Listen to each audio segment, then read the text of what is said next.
de doenças e incapacidades. As análises dos estudos epidemiológicos disponíveis de sinais e sintomas de distúrbios temporomandibulares encontraram os estudos com pouca confiabilidade. Além disso, os estudos variam amplamente na reprodutibilidade dos métodos utilizados para fornecer dados. Por isso, para abordar essa falta de dados epidemiológicos adequados, estamos realizando o primeiro estudo epidemiológico de distúrbios temporomandibulares dos Estados Unidos, que utilizam métodos de estudos idênticos para comparar pacientes que são ambos sintomáticos e que procuram tratamento, esses como os casos clínicos, com pessoas selecionadas aleatoriamente na mesma comunidade que relatam dor na articulação temporomandibular, que são os casos de comunidade, e com pessoas da mesma comunidade que estão livres de dor temporomandibular, que são os controles comunitários. Nossa intenção com essa série de estudo é disponibilizar dados confiáveis e válidos de disfunções temporomandibulares baseadas em populações para clínicos e pesquisadores para auxiliar sua própria compreensão sobre a natureza desse distúrbio. Agora falando um pouco sobre o estudo de design e os métodos, o plano da pesquisa envolveu 4 fases. Uma fase de pesquisa de triagem para identificar casos na comunidade que relatavam as disfunções temporomandibulares e outras condições de dor crônica.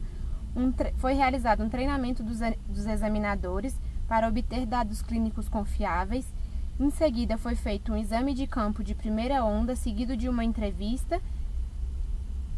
Após, foi feito um exame de acompanhamento durante 1 ano. Em sequência, um acompanhamento de 3 anos está em andamento e um acompanhamento de 5 anos está sendo planejado. Na fase de triagem, foi identificada uma amostra de pessoas adultas da Cooperativa de Saúde do grupo de Puget Sound, com idade entre 18 e 75 anos. Entre as 1.265 pessoas na amostra, os questionários foram completados por 1.016 pessoas, para uma taxa de resposta de 80,3%. O questionário da pesquisa avaliou 4 outras condições comuns de dor: as dores nas costas, a dor de cabeça, dor abdominal e torácica e a dor de disfunção temporomandibular. Para cada condição de dor, foram coletadas informações sobre a intensidade, a persistência, a duração diária, a interferência e as limitações nas atividades de vida diária que essa dor causava. A pesquisa identificou na amostra aleatória de entrevistados 123 casos comunitários de dor temporomandibular. Todos os 123 casos comunitários foram encaminhados para o exame de campo e a entrevista. Numa amostra de 264 controles comunitários selecionados aleatoriamente de pessoas que não relataram dor de disfunção temporomandibular nos últimos 6 meses.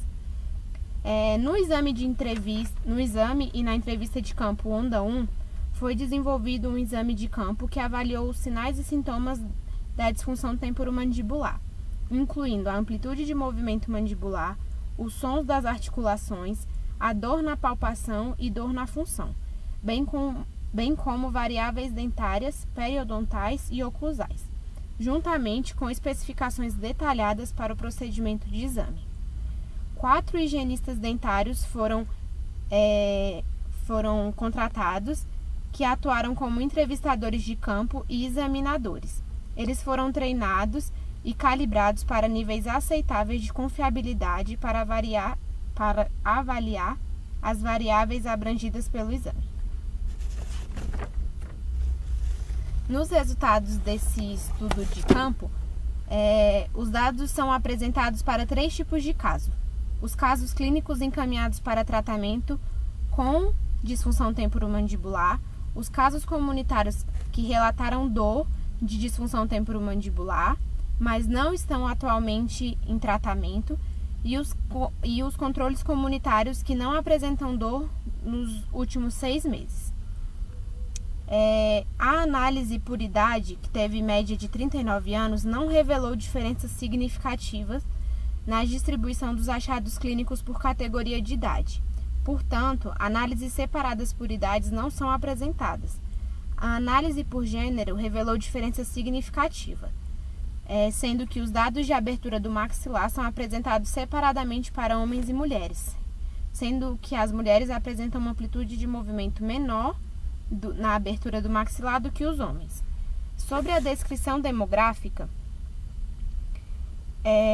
foram relatadas diferenças significativas para a educação, a renda, o emprego, o estado civil e o gênero desses pacientes. O grupo de caso clínico tinha menos probabilidade de frequentar a escola após a faculdade e de ter uma renda familiar superior a $35.000 anuais. Eles também eram mais propensos a estar desempregados. Entre os casos clínicos de disfunção temporomandibular, a relação entre homens e mulheres foi de 5:1, sendo então uma prevalência maior de homens nessa amostra. Sobre o movimento vertical, as mulheres apresentaram uma amplitude de movimento vertical significativamente menor do que os homens, tanto para a abertura não assistida sem dor, quanto para a abertura vertical assistida máxima. Agora, referente aos padrões de abertura, tanto os casos clínicos quanto os casos comunitários tiveram desvio não corrigido durante a abertura vertical do maxilar. Agora vamos falar um pouco sobre a escala de movimento itinerante. Para a abertura protusiva, os casos clínicos mostraram uma faixa significativamente menor em relação aos casos controle. Casos clínicos ainda relataram dor significativamente mais frequente do que os casos comunitários ou controles ao realizar movimento de excursão. Agora, sobre os sons comuns. Foram avaliados 3 tipos de sons da articulação temporomandibular. O clique, ou sensações de aparecimento com início discreto detectado durante a abertura. O crepitus, que é um som mais duradouro, ou o grate, que é um som mais difuso. A tentativa de detectar sons articulares específicos usando um estetoscópio resultou em confiabilidade inaceitável, devido à falta de confiabilidade encontrada quando os estetoscópios foram utilizados para detectar sons articulares. Apenas os dados de som da junção medidos por palpação digital são relatados abaixo.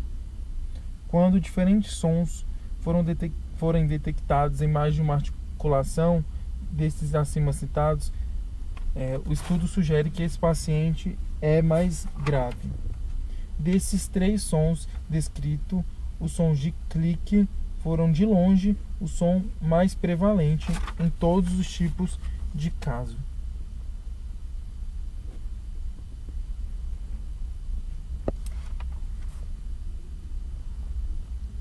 Agora sobre a conclusão.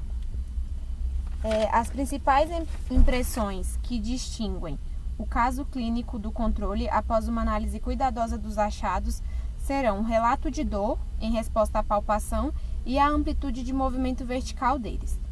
Foi concluído que a dor da disfunção temporomandibular é menos prevalente entre as pessoas idosas. Atualmente, estamos inclinados a interpretar essas descobertas para definir que a disfunção temporomandibular tipicamente é uma condição de dor em que os sinais clínicos não progridem de forma mais frequente. Embora a dor de disfunção temporomandibular geralmente se repita durante vários anos, os dados sugerem que é eventualmente uma condição autolimitante. As interpretações alternativas são, obviamente, possíveis e devem ser avaliadas. Uma interpretação alternativa é que o tratamento para a disfunção temporomandibular é bem sucedido para um grande número de pessoas, especialmente para pessoas de meia idade e mais velhas, representando a aparente estabilidade dos sinais clínicos e a diminuição da presença das disfunções temporomandibulares em idade crescente.